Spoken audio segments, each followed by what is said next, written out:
ایک دن میرے حضور علیہ السلام سیر کرتے کرتے باہر تشریف لے گئے۔ وہاں ایک قافلے نے پڑاؤ کیا ہوا تھا، ان کے اونٹ چر رہے تھے۔ ایک خوش قسمت سرخ رنگ کا اونٹ تھا جو میرے حضور علیہ السلام کو پسند آ گیا۔ میرے حضور علیہ السلام نے قافلے والوں سے پوچھا کہ یہ اونٹ بیچنا ہے۔ پتہ نہیں انہوں نے بیچنا تھا یا نہیں بیچنا تھا۔ جب میرے حضور نے پوچھا کہ یہ اونٹ بیچنا ہے، انہوں نے کہا جی بیچنا ہے۔ اچھا کتنے کا بیچنا ہے؟ کہا جی اتنے کا بیچنا ہے۔ سودا طے ہو گیا، بات چیت ہو گئی۔ حضور علیہ السلام نے فرمایا میں کوئی تاجر کی غرض سے تو آیا نہیں کہ رقم ساتھ لے کے آتا، میں تو سیر کرتا آ نکلا، تمہارا اونٹ مجھے پسند آ گیا اور سودا طے ہو گیا۔ ایسا کرو کہ اونٹ مجھے دے دو، میں گھر جا کر اس کی قیمت آپ تک بھیج دیتا ہوں۔ انہوں نے کہا جی ٹھیک ہے۔ میرے حضور علیہ السلام اونٹ پکڑ کر گھر کی طرف چل دیے۔ جب حضور علیہ السلام ان کی نظروں سے اوجھل ہوئے تو وہ ایک دوسرے کو کہنے لگے یار یہ جو شخص اونٹ لے کر گیا ہے اس کا پتہ بھی کسی نے پوچھا ہے کہ اس کا پتہ کیا ہے، اس کا نام کیا ہے، کہاں رہتا ہے؟ اونٹ لے کے چلا گیا ہے اور ادھار لے کے گیا ہے۔ جب کسی کو نقد سودا دیا جائے تو اس کا اتا پتہ پوچھنے کی ضرورت نہیں ہوتی، اور جب کسی کو ادھار دیں یا تو آپ ان کو جانتے ہوں یا تو درمیان میں اس کا ضامن کوئی ہو۔ ایک دوسرے کو کہنے لگے او نادانو، ایک شخص آیا ہے اور تم نے اس کا اتا پتہ نام تک نہیں پوچھا، قیمتی اونٹ پکڑ کے دے دیا، اور کیا تم سب کی عقل پر پردہ آ گیا تھا؟ کم از کم اس کا نام تو پوچھ لیتے۔ ایک بولا یار میں کیا کرتا، جب وہ باتیں کرتے تھے منہ سے پھول جھڑتے تھے۔ دوسرا بولا یار میں تو اس کی آنکھیں ہی دیکھتا رہا۔ جب انہوں نے یہ گمان کیا کہ ہم نے قیمتی اونٹ ضائع کر دیا ہے تو اب تک خاموش بیٹھی سردار کی بیوی نے خیمے سے پردہ اٹھایا، کہا خبردار کسی نے بھی اس کے خلاف اگر بات کی تو اگر وہ شخص تمہارے اونٹ کی رقم دینے نہ آئے تو مجھ سے لے لے، مجھ سے لے لینا،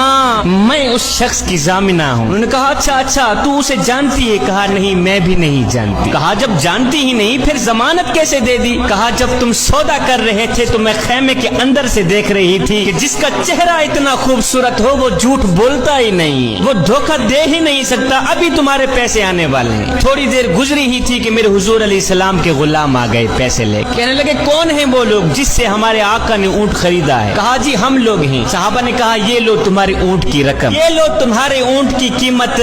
انہوں نے کہا بھائی قیمت بعد میں دینا، پہلے یہ بتا کہ وہ محبوب رہتا کہاں پہ؟ صحابہ نے کہا سامنے مدینے میں اس محبوب کے ڈیرے ہیں۔ کہا پھر رقم بھی اپنے پاس رکھو، اونٹ بھی اپنے پاس رکھو، ہمارے دل بھی اپنے پاس رکھو، ہمیں تو اب دن رات اس محبوب کا دیدار ہی چاہیے۔ ہائے میرے حضور کی صورت ہی کیا دیکھی، اونٹ بھی بک گیا، خود بھی بک گئے۔